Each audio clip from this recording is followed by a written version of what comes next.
Escúchame, y vos en lo personal, ¿cómo estás llevando podés aprovechar de este tiempo de, digamos, de cuarentena, Sí, porque aquí, en lo personal, la nuestra fue más corta, pero era como muy ciclotímico lo que le pasaba a uno, ¿no? La primera semana quería hacer todo, a la segunda semana quería mandar todo al carajo, digamos a que la tercera la psiquis humana no es muy diferente en ningún país del mundo. A todos nos pasa lo mismo. Las primeras semanas, la cantidad de clases de yoga online, la cantidad de gente y después me dicen la gente que hacía clases online de cuerpo, que es lo que más se ha hecho, que ya no había más nadie en la clase, o sea, claro, que desaparecían. Después, que ya, o sea, la psicosis es así, y no olvidemos que la mente tiene una cosa muy loca, que es que al comienzo de todo esto nadie podía aceptar que esto iba a pasar, o sea, decíamos, pero ni loco, y al mes nadie es capaz de verse con otra persona, y ahora ustedes están viviendo en la readaptación, que dentro de poco se van a olvidar de que no podían, que tenían miedo de estar con alguien, o sea que el cerebro actúa de una manera, ¿cómo decir?, estructural, va entrando en los códigos. Y lógicamente yo creo que el peor factor que tenemos todos es, sin hablar, sin ánimo de molestar ni ofender, es la prensa, que nos enloquece, son 24 total. horas de monotema, y ese monotema no solamente esconde, yo creo, muchas cosas que están pasando que no nos enteramos, sino que además nos enloquece, nos enloquece. Creo que no es sano. Ahora, ¿qué está pasando? Pasó. O sea, no le dice que la gente no se murió, y además, sinceramente, creo que todos somos muy solidarios en el sentido de decir qué horror las familias que sufrieron esto, ¿no? O sea, no somos tontos, sabemos que la cosa... Ahora, otra cosa es eh, esta sensación del miedo, ¿no? Esta sensación del miedo. Creo que la lucha está en ir contra el miedo, que no significa hacer cualquier cosa. Hay algo de la disciplina interna del cerebro que uno tiene que ponerse. Y bueno, yo personalmente me decidí a ponerme a escribir porque vos sabés que en mis clases yo hablo mucho. Sí, Entonces, yo preparé como 10 preguntas, creo que te voy a poder hacer 3, más o menos. y ya ves, ya empecé a hablar. Entonces, en mis clases hablo mucho y yo siempre aunque parezca mentira, yo me reprimo en mis clases porque digo, si sigo hablando, el alumno no actúa. Entonces, entonces el libro me deja explayarme en todas esas cosas que no puedo desarrollar en una clase porque la charla es muy bonita, pero la experiencia de la clase presencial es otra, es la de la experiencia humana del artista que tiene que estar, sea desde el público mirando a otro artista, sea desde el escenario mirando a los que están sentados y viendo qué pasa entre ellos. Ese es lo fundamental. El libro me parece que permite explayar el pensamiento filosófico, técnico, ideológico de un artista. Y es lo que estoy intentando, y siempre con la temática a través de la enseñanza del clown para el teatro, para la calle, para el circo, para lo que cada uno se quiere dedicar, y tratando de dilucidar en ese libro formas que yo siempre he defendido, que si primero Otelo, la defensa donde el teatro y el clown van de la mano, el clown funciona de manera trágica y cómica porque los grandes maestros del cine mudo lo han mostrado, y por último, la diferencia de lenguajes entre lo que se llama teatro realista y lo que es clown, o todas las variedades del clown, que estamos hablando de comedia del arte, y por supuesto el stand-up entra y la improvisación entra porque son parte de un lenguaje común, que esa diferencia hay que entenderla mejor para poder convivir mejor con esa diferencia y poder mezclar lenguajes si uno quiere o separarlos si uno quiere. Eso va el libro, un poco eso. ¿Y tenés fecha ya más o menos para cuándo va a estar el libro? Bueno, ahí hablaste del tema humano, qué sé yo estoy enloquecido, Claro, hay días que escribo que me siento un genio, y hay días que no puedo sentarme delante de la computadora y que la miro y digo, ¿qué es esta estupidez que estoy escribiendo? O sea, y que además, indudablemente, no estoy en tratativas con un editor, me parecía importante poder primero cerrar y después empezar la venta con el material hecho, no me quería poner... Pero al mismo tiempo la lucha del día a día es fuerte, y más se estira la cuarentena, más me da la posibilidad que el libro pueda seguir escribiéndose. Así de que no tengo una fecha. Me la estoy queriendo poner porque ya tengo ganas de escribir otras cosas que sean más del orden de o me pongo a traducir otro Shakespeare, o me pongo a estructurar un espectáculo de creación que me gustaría, o sea, quiero decir, pero lo que soy muy consciente de mis limitaciones, no puedo hacer 5 cosas a la vez, es ponerse cargas inútiles, y si puedo ir a fondo con el libro y después meterme en sea traducción, sea escritura de un nuevo espectáculo, y cuando digo escritura quiero decir diseñarlo, ¿no? No escribirlo, diseñar ideas, y la verdad, lo que tiene interesante la cuarentena es que cualquier cosa que nace, enseguida se me digo, wow, esto podemos hacerlo así, así. Hay algo donde uno está como muy ávido y por lo tanto la creatividad, si bien no la estoy estructurando, está a flor de piel, como que percibo posibilidades creativas y eso me impresiona. Las percibo muchísimo, digo, mira, se podría hacer esto. Mirá, hasta se me ocurrió hacer 2 Shakespeare a la vez, viste, como un delirio se me ocurrió. O sea, tuve otras ideas que son de hacer cine en teatro, o sea, hay homenajes a directores de teatro, directores de cine que yo admiraba de los años 70, 80, que para mí eran los capos del cine, y hacer esas películas en teatro con nuestro lenguaje que permitiría actuar de alguna manera, ¿entendés? Se me ocurrieron un montón de ideas que yo digo, estaría lindo, y en eso estoy. Sí, también creo que tiene que ver esto de estar quieto, la mente trabaja más, ¿no? Porque mientras estás trabajando, dando clases, el cuerpo va haciendo, se va agotando, pero ahora hay como mucha energía, ¿no? De estar ahí, y hay que plasmarla de alguna forma. Y bueno, imagínate que yo que soy una persona que doy cursos, y vos sabés, de 5 horas por día, y que se van a 6 horas por día, yo meto una energía ahí adentro muy fuerte, es una neurosis. Por suerte me mantengo sano, neurotizándome con todo lo que hago emocional y físicamente. No hacerlo es fuerte, ¿no? Y sobre todo también esta cosa que tenés que mantenerte un poco entrenado físicamente porque también te vas al chupi a la noche. Viste que uno uno se toma una botella de vino como si nada. Entonces, como diciendo, antes no me tomaba una botella de vino porque tenía que levantarme a las 7:30 para ir a dar clase o no sé qué. Ahora digo, bueno, qué sé yo, aquí estamos, vemos otra película. Un peligro de disciplina constantemente. Pero bueno, yo creo que todo esto lo hemos vivido con el aliciente peor, que en Argentina no aumentó el precio del vino. Entonces estamos con un grave problema. Se lo están facilitando encima. Lo están facilitando para que nos quedemos planchados. Si siguen aumentando la cuarentena. Escúchame, sí. No, ahora que dijiste esto del vino, me acuerdo siempre cuando venís acá a Barcelona, tenemos la posibilidad de ir a cenar, tenemos charlas, siempre vino de por medio, y me siento un poco privilegiado de escuchar tus anécdotas, y siempre me voy con la sensación de que sos como gran parte del teatro de ahí, ¿no? De todos los que hoy son, más allá de que tú eres un referente, hoy todos los que hoy son referentes han estudiado contigo, siempre cuelgan fotos y están todos ahí tomando talleres contigo. Has estado en movidas muy grandes, ¿no? Toda la época de Cemento, el Club del Clown, toda esta movida. Y siempre me voy con la sensación de que sos como el Forrest Gump, ¿no? Del teatro. Has vivido muchas cosas, ¿no? Sí, sí, épocas. que todo tiene que ver con la capacidad de fracasar. O sea, como que he fracasado tanto, como nunca tuve éxito, siempre me tuve que dedicar como nunca tuve un éxito comercial, un éxito mediático, siempre me tuve que dedicar para sobrevivir a hacer trabajos que yo creo. Entonces siempre estuve en contacto con el trabajo de oficio, de estar ahí luchándola para sobrevivir. Eso hace que año tras año vas conociendo a las personas o vas trabajando con personas que después todo eso con los años se convierte en un mito del teatro, ¿no? Que vos estás hablando de Argentina con respecto al paracultural, con respecto a, bueno, a la compañía argentina de mimo, que también fue anterior en época militar, y estás hablando de Cemento, que me parecía fundamental. Estamos hablando de muchos espacios y de muchas compañías, pero también yo, entre mis fracasos, es que yo me quedé en Europa en los 90. Entonces, la actividad pedagógica fue obligatoria.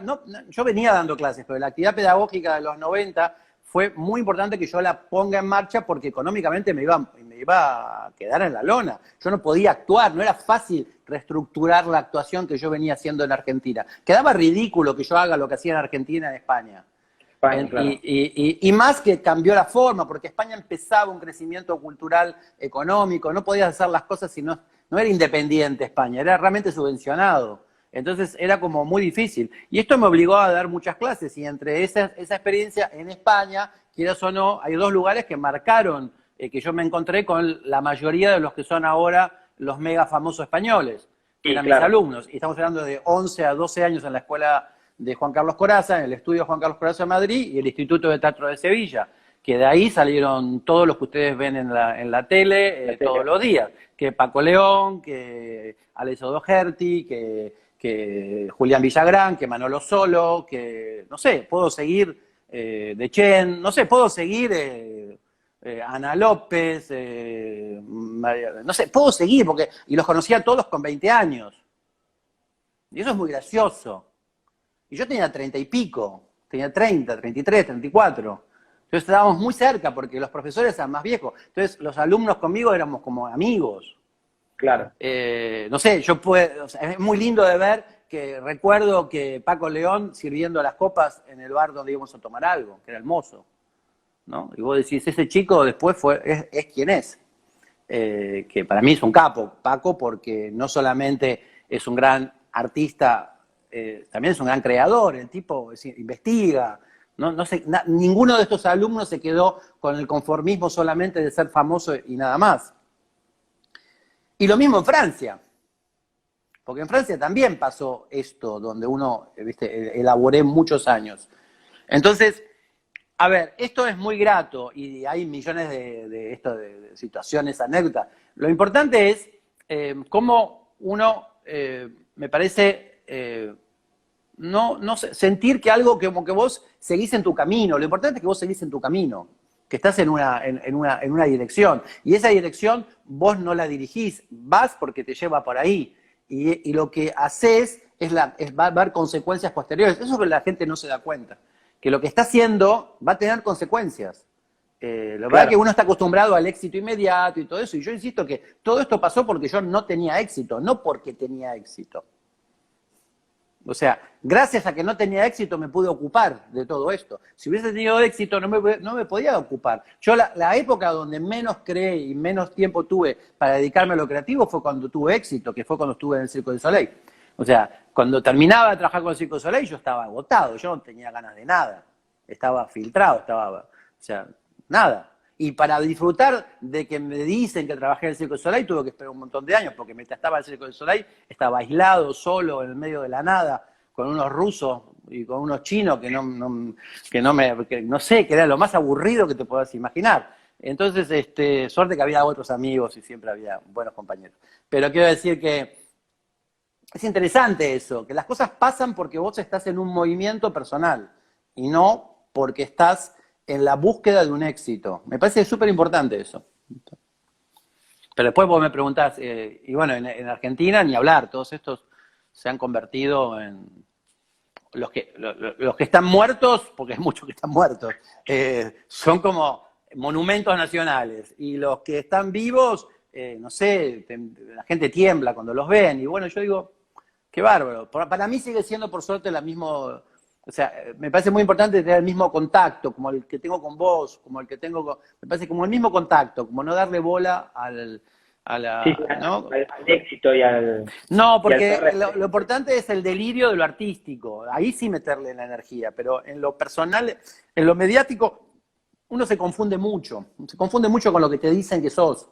Por ejemplo, una de las cosas que a mí siempre me sorprendió cuando en el año 2000 empecé a volver a Argentina, o sea, en los 90 estuve prácticamente casi todo. Y entonces que de repente empezaban a llamarme de las televisiones estas más culturales y decían que querían hablar y querían sobre la genialidad de los 80, de lo que habíamos hecho en los 80, de lo importante de los 80. Y yo, como me había ido casi 10 años, me sorprendió porque digo, ¿qué es esto que ahora quieren hablar de eso? Porque en la época nadie quería hablar de eso, nadie le importaba nada. Solo era un grupo, o sea, algunos sesenteros, ¿no? Los que tenían 20 años más que nosotros, y así todo les interesaba hasta ahí. Nos veían como demasiado pendejos que hacíamos tonterías. Hasta ahí nomás. pero nadie, o sea, ningún medio de prensa nos ayudó. O sea, quiero decir, al Club del Clown, que era el grupo de clown, tuvimos mucho apoyo de prensa, nos hicieron muy buena prensa. Económico, cero, pero cero, cero. Y después, para cultural, cemento, todo eso estaba mal visto. Era un agujero, un raterío. Entonces, que de repente todo eso empieza a tener éxito, es raro el día que la cosa se da vuelta, ¿no? Que vos decís, hay que entenderlo, eso es muy...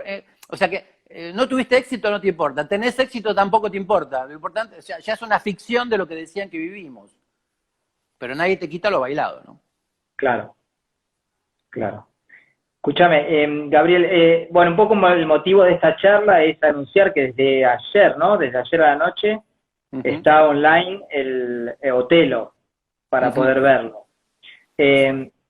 Varias cosas te quería preguntar de esto. ¿Qué fue dura la decisión porque yo que tuve la posibilidad de verla muchas veces, es un espectáculo tremendo, pero que en vivo es tremendo, ¿no? Con mucha energía, de larga duración, muy potente actoralmente. ¿Qué te lleva a la decisión de ponerla online? Más allá, bueno, puede ser un tema económico también, de la continuidad, pero ¿cómo fue esa decisión de decir, sí, quiero ponerla online? ¿Crees que pierde fuerza? Yo no la vi todavía online.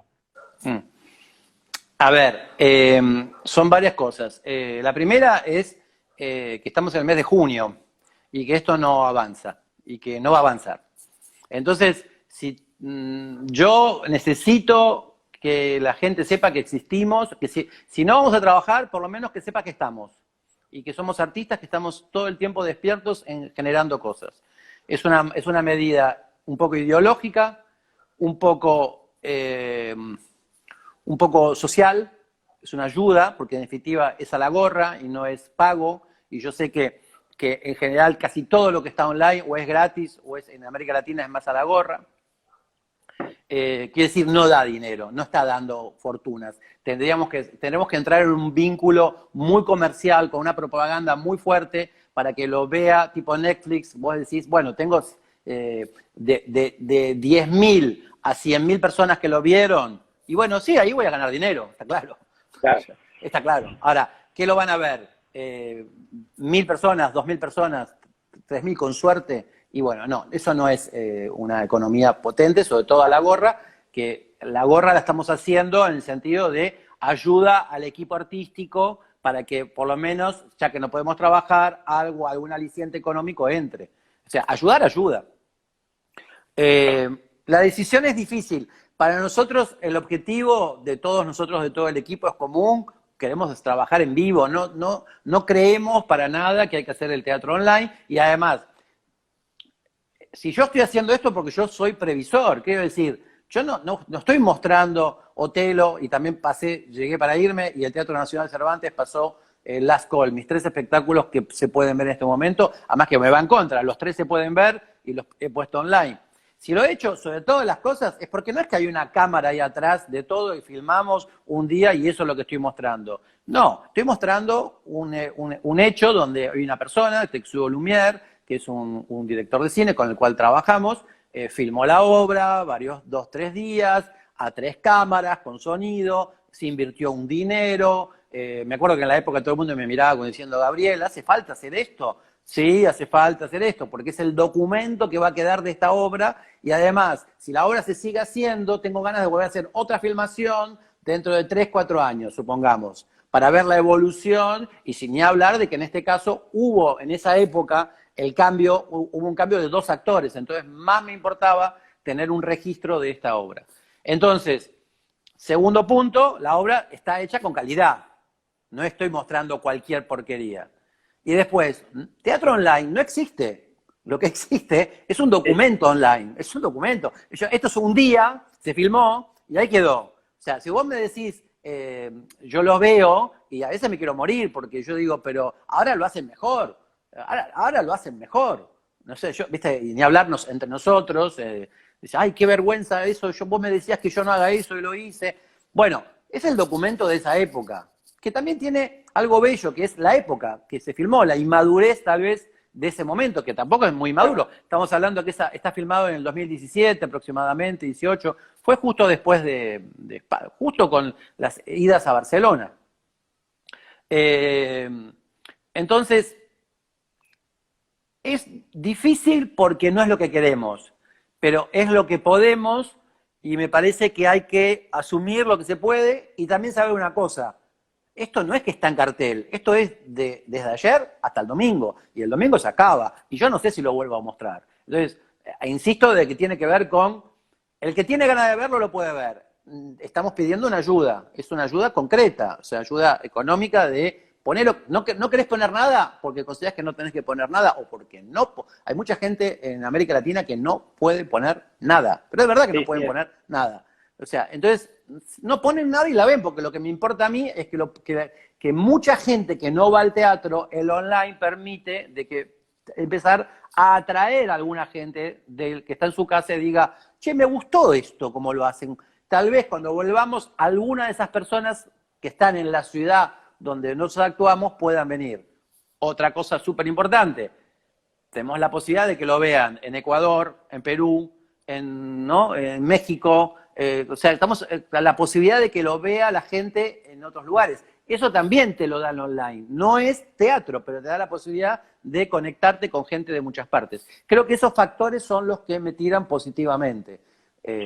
Y no más, porque nada le va a ganar a las ganas de hacerlo en vivo, en el presente, porque el teatro funciona en el presente. Lo que pasa esa noche es único y el actor vive y se desgarra y se desvive para que pase algo esa noche. Y si no salió la función como le gusta, está atacado, y si le salió como le gusta, está feliz, y va a salir y se va a encontrar con el público, van a charlar. O sea, eso no está pasando. Entonces, nada es comparable. Pero bueno, esto es lo que hay.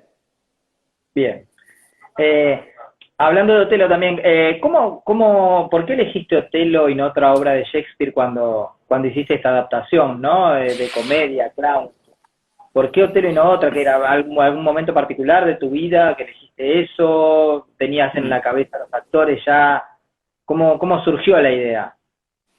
La idea surge, primero que hay que entender que lo que estuve contando de los 90 en Europa, yo hice muchas Shakespeare en Europa, y sobre todo en esas escuelas que te estoy diciendo. O sea, Paco León participó de alguna de estas de Shakespeare que hice yo, Manolo Solo hizo Los Hidalgos de Verona con Julián Villagrán. O sea, estamos hablando que yo hice muchas comedias de Shakespeare traducidas por mí y hechas, te estoy hablando desde el año 96 hasta el año 2005, 2002, hice unas cuantas comedias de Shakespeare.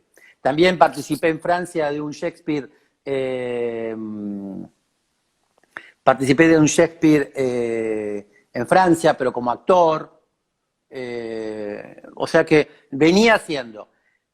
Lo que yo me daba cuenta es que yo hice 3 etapas. La primera etapa es la desde el año 88, empezamos a hacer clásicos con el Club del Clown, y también hice clásicos en los 90, principios de los 90 con grupos que yo armé en Francia, y tendía a hacer una adaptación absoluta de la obra al clown. Los clowns estaban presentes y además jugaban y destrozaban o respetaban algunas partes del texto, pero sobre todo rompíamos mucho, porque el payaso salía mucho de la obra. Con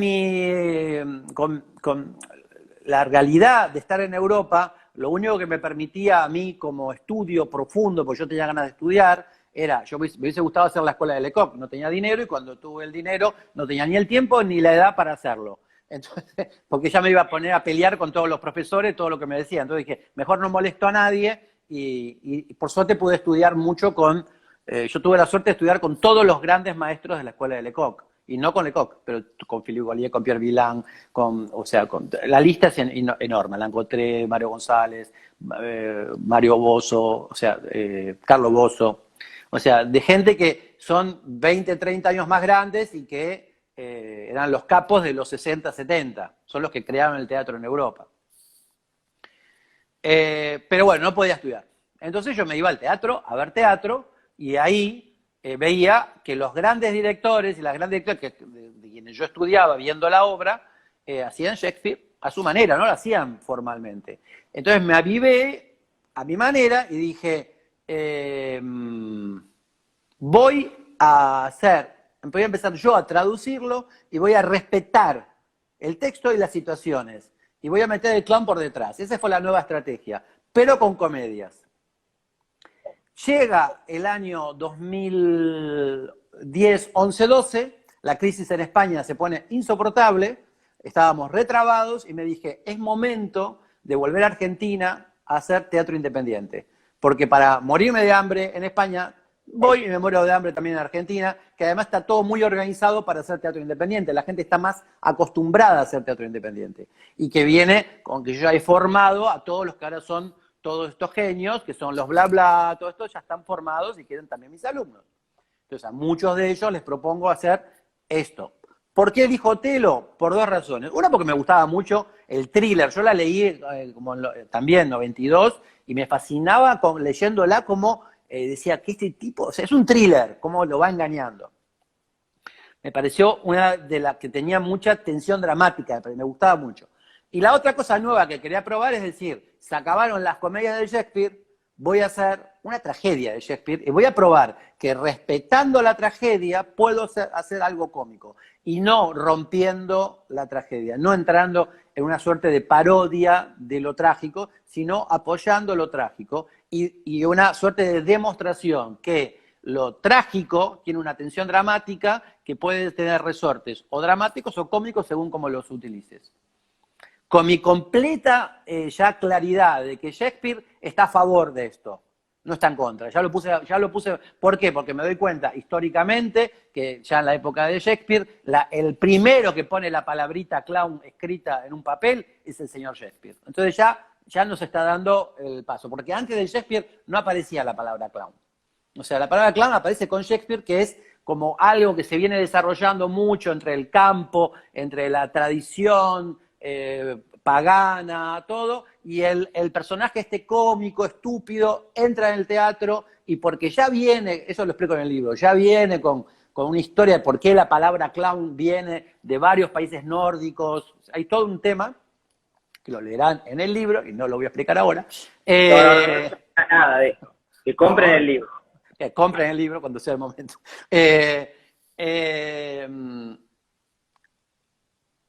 Vemos que en el texto de Shakespeare ya hay lógicas de que él mete cómicos dentro de las partes trágicas. Pero lo que es real, y sobre todo nosotros que hacemos teatro, nos damos cuenta que en la época de Shakespeare hay muchas cosas que no están en el texto escritas, que cuando haces teatro hay muchas cosas que vos no podés escribirlas, que quedaron ahí. Ahí te das cuenta mucho en las comedias de Shakespeare los chistes de los cómicos. Porque en las comedias de Shakespeare también hay cómicos, además de los... Y los cómicos es imposible de hacerlos ahora diciendo el texto de esa época porque son chistes de la época. Hay muchas cosas que no fueron, que no hemos visto de la época de Shakespeare. Entonces, los cómicos de la época y los trágicos de la época convivían perfectamente. No hay que olvidar que nosotros estamos muy influenciados por la lógica realista, que creemos que el teatro es una lógica realista, que no tiene más de 150 años de historia, y que lógicamente, como la tele y el cine ya lo impusieron del todo, nosotros entendemos que actuar es una lógica realista, veraz, que vos tenés que ser veraz con respecto a que este personaje tiene una veracidad y una psicología determinada, y además no mira a la gente. O sea, esto se quedó así. Ahora, 3.000 años antes no era así. Entonces, esto tiene que ver con eso, que Otelo para mí es una demostración de cómico trágico, es una demostración de conexiones entre el pasado y el presente, formas de hacer teatro que la gente dice no soporta lo solemne de Shakespeare, pero Shakespeare no era solemne, Shakespeare jugaba y estaba el público estaba de pie, estaba comiendo, a veces gritaban, y ahí atrás estaban los tipos que decían, mirá qué buen texto, qué genio el tipo y no sé qué.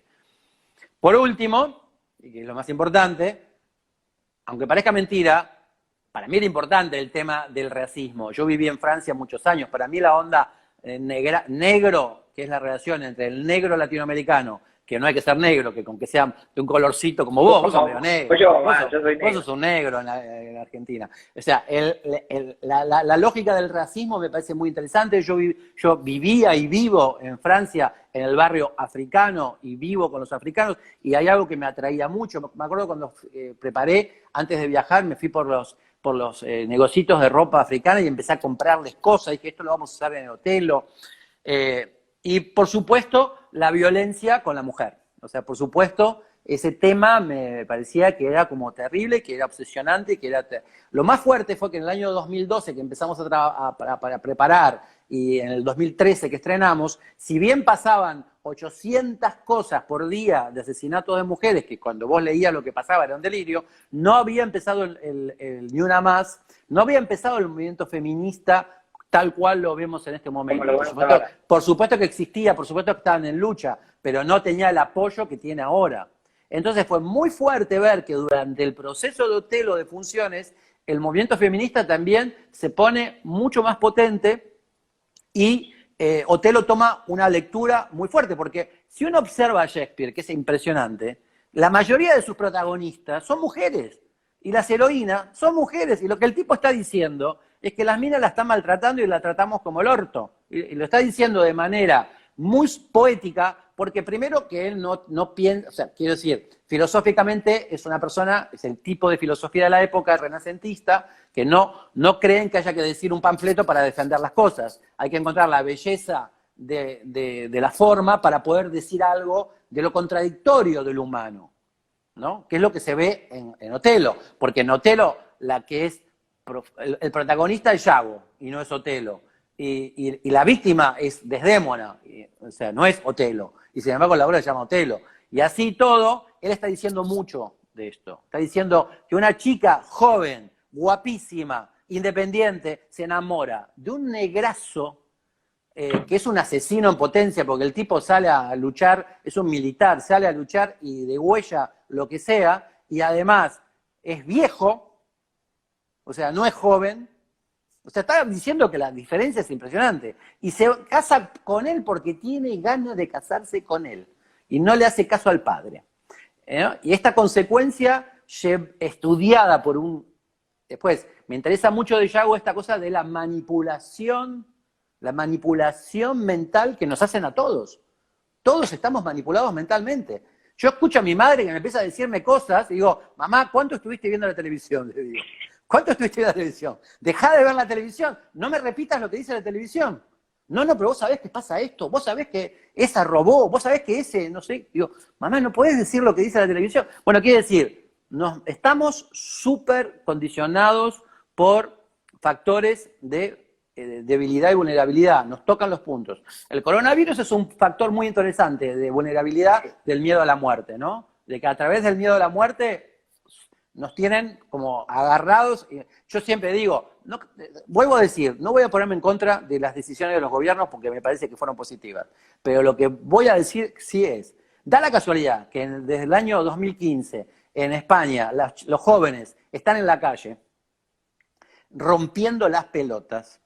Las feministas están en la calle, ni hablar de los chalecos amarillos, ni hablar de Chile, de lo que pasó, ni hablar que todos los gobiernos del mundo el gran problema son los jubilados, porque están viviendo demasiados años, no viven 10 años, hay que pagarle 30 años de jubilación y no dan las cuentas del Estado. Entonces siempre los problemas son los jubilados, y da la casualidad de que el otro problema de América Latina son los pobres que están en Villa Miseria y que nunca se arregló. Da la casualidad que todos esos ámbitos son los que están o sufriendo la muerte o detenidos. Da la casualidad. Yo dejo el lugar a pensar, pero quiero decir, la manipulación, y creo que Yago es el genio de la manipulación, es muy atractivo para tocar en Otelo. Después, lógicamente, haciéndolo con humor, tiene factores muy particulares. Claro. Y sí, aparte todos los temas que toca Otelo, o sea, en la obra son escritos hace miles de años y son terriblemente actuales. Uno siempre dice que Shakespeare es un genio, ¿no? Uno dice, Shakespeare es un genio porque escribe... Y yo lo que venía diciendo últimamente decía, no, que Shakespeare no es un genio, que nosotros somos unos tarados, que no evolucionamos. Somos un desastre, no cambiamos más. Que no cambiamos más. O sea, ya hace 500 años pasó esto y ya teníamos que haber cambiado. Nada, cero, todo igual. Hacemos los mismos errores, o sea, pasan las mismas cosas, hay mucha más prensa, hay mucha más comunicación, lo sabemos todo, pero todo pasa igual. Bien, nos queda más o menos controlando, nos quedan unos 10 minutos de charla. Dos cositas. Viste que vos sabés que digo porque veo que no estás muy habituado. Hay momentos que te va a decir, se termina, te va a aparecer a vos un cartel que se termina y te va a contar los segundos. Y no va. Soy un desastre haciendo esto, de hecho tengo el reloj acá al costado calculando yo el tiempo. ¿Crees que cuando pase de todo esto de coronavirus, se puede hacer humor con todo esto? Sí. ¿Qué está pasando? Sí, todo se puede hacer humor, lo que pasa es que como todo, hay que ver si el humor sobre la muerte es bastante digerible o no, y tal vez no sea el momento. Habrá cosas que nos podremos reír un poco más, cosas un poco menos. Yo creo que el humorista no es alguien ácido, es alguien amoroso, es alguien que quiere llegar a la gente. El humor, sobre todas las cosas, lo que quiere es llegar al público. Entonces, por supuesto que hay efectos sádicos y mucha ironía, pero también hay mucha necesidad de estar en contacto y en comunicación. Entonces, el buen humorista es inteligente, genera, qué sé yo. Los genios de la limpieza del humor son Les Luthiers, ¿o no? Y no se burlan de nada que ofenda. Son, viste, pulcros, no sé si dice pulcro en España, pero son, viste... no sé, prolijo no se dice, en Argentina se dice prolijo y en España eso no existe. Pero Les Luthiers nunca se van a reír de algo así. Después nosotros somos más rebeldones y nos gusta molestar y nos gusta... Pero el problema es que el efecto no es suficiente, tenés que hacerlo muy, muy, muy bien. Entonces hay que ver. No sé, no creo que sea la preocupación. Creo que el problema no es ese, el problema es vamos a poder convencer a la gente que podemos estar juntos, que podemos reírnos, porque el teatro como tal, hay que entender, nosotros somos gente que infecta, somos los infecciosos, nosotros transmitimos cosas al público, ese es nuestro trabajo, transmitir. O sea, los llenamos de saliva. Yo cuando actúo, yo transpiro y los mojo a los de la segunda fila. Hasta segunda fila hago así y ya salen todos mojados. Quiero decir, el tema es si podemos recuperar la confianza y si la única solución es la vacuna. Yo no lo sé. No lo sé. Ojalá que no. Ojalá que siga la confianza. Yo creo que sí, yo creo que la confianza y que vamos a tener que convivir con esto a partir de ahora con muchas cosas. Va a ser un tema que va a estar muy presente, seguramente. En épocas de Shakespeare hubo una pandemia, el teatro estuvo cerrado, hubo la peste, todo. O sea, ¿Y crees que de acá en adelante se va a modificar mucho las formas de hacer teatro? ¿O tendríamos que modificarlas? ¿O tenemos que esperar que pase y mantenerlo como está? Porque yo creo que uno tiene que hacer lo que sabe hacer de la mejor manera posible, que no tiene que empezar a hacer estupideces porque cree que es mejor, porque es más moderno, porque es más actual. Yo creo que la idiotez, yo soy viejo, entonces ya está, no tengo problema, me da lo mismo. Yo también. Los jóvenes, viste, están preocupados por ser jóvenes, y ya son jóvenes y quieren ser más jóvenes. Yo lo que creo es que hay que hacer las cosas como vos sabés hacerlas, de la manera que vos creés que podés hacerla bien, y a partir de ahí tenés que ver la posibilidad de modificación real que hay. Y si no hay necesidad de modificar, no se modifica, y si ves una modificación, se va a modificar sola, vamos a estar obligados a modificar cosas. Lo que es estúpido es estar en una cáscara de forma, de búsqueda, ¿no? Me parece que esto es agotador, va a haber yo creo que uno de los chistes más grandes que va a haber, que estoy preocupado porque en Otelo tenemos este tema, es esto que estamos haciendo ahora. Cuando veamos una persona en primer plano o dos personas en primer plano, nos vamos a reír ¿te acordás de esto, de los Zoom, de los primeros planos? Sí, vos te acordás qué insoportable ver la jeta de otro tipo ahí. Eso va a ser como, por ejemplo, va a ser algo que, como cuando vemos las películas ahora de la gente que está fumando, que no se fuma más, ¿viste? Va a ser así. Pero bueno, qué sé yo. No lo sé, no tengo la varita no tengo ni idea. Pero sé lo que tengo ganas. Y creo que al revés, creo que la salida de esto va a ser puede ser muy lindo ver que la gente se reencuentra, ve una obra de teatro, se emociona, es como que se va a vivir no de una manera se va a vivir de una manera muy emocional porque va a ser un Intenso. logro estar ahí, va a ser un logro compartir, va a ser un logro. Un riesgo también, que no me parece que tiene que ser un riesgo de muerte, pero un riesgo donde la mente diga, bueno, pará, yo tengo miedo, pero tengo que enfrentar, porque o acepto mi miedo, o estoy con miedo, o quiero ir más adelante. Creo que hay algo de eso, y creo que va a haber que forzar un poco eso. Ahora, no estamos para decir lo que hay que hacer. Somos artistas, podemos proponer, nada más. Bien. Sí, ojalá que encontremos la forma y que no sea muy alejada la de ahora, ¿no? Ojalá. Porque estos todos métodos de readaptación que están haciendo en las cuarentenas son bastante raros. Yo creo que hasta enero no va a haber ninguna, no va a haber un verdadero cambio. Acá en América Latina, hasta enero seguro. Y por lo menos yo siempre digo que los que van a marcar el rumbo son en Europa el teatro oficial y en América Latina el teatro privado, el teatro comercial. Son los que van a decir, ahora vamos y vamos con todo. Porque el teatro comercial no puede perder dinero, no puede ir a 2 butacas de aquí, 2 butacas. Tiene que llenar la sala, si no, económicamente no funciona. Son ellos los que van a empujar para decir, bueno, ahora vamos todos juntos, porque necesitan la economía de eso. Perfecto. Última, creo que ya no nos entran más. Vos que viajaste ahí dando clases por todo el mundo, ¿notás muchas diferencias o en los alumnos de diferentes lados? Por supuesto que hay grandes diferencias culturales, pero no humanas. O sea, culturales es enorme la diferencia. Un francés, un español, un andaluz y un vasco no tiene nada que ver como alumno. Claro. Pero quiero decir, pero humanamente son los mismos miedos, los mismos fracasos, los mismos egos, que no cambian ese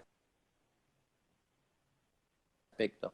Después, es interesante la diferencia cultural para ver también colores, qué sé yo. Yo ahora estuve dando clases la última viaje así importante fui a Perú, pero que también son unos personajes los de Perú, pero fui a Guyana Francesa. Y en Guyana Francesa encontrarme con la comunidad afro, que tampoco es originaria de la Guyana, ¿entendés? Y decís, estos sacan unas cosas rarísimas de africano, ¿viste? Que sacaban, que cuando se conectaban rítmicamente con el cuerpo y la voz era una potencia. Y si no estaban muertos, no servían para nada. O sea, una cosa culturalmente es muy potente. Ahora vos me decís, el miedo al fracaso, la sensación de ridículo, el superar esto, el ridículo, lo bello, clownesco de la estupidez humana. Y bueno, eso es en todas partes, igual.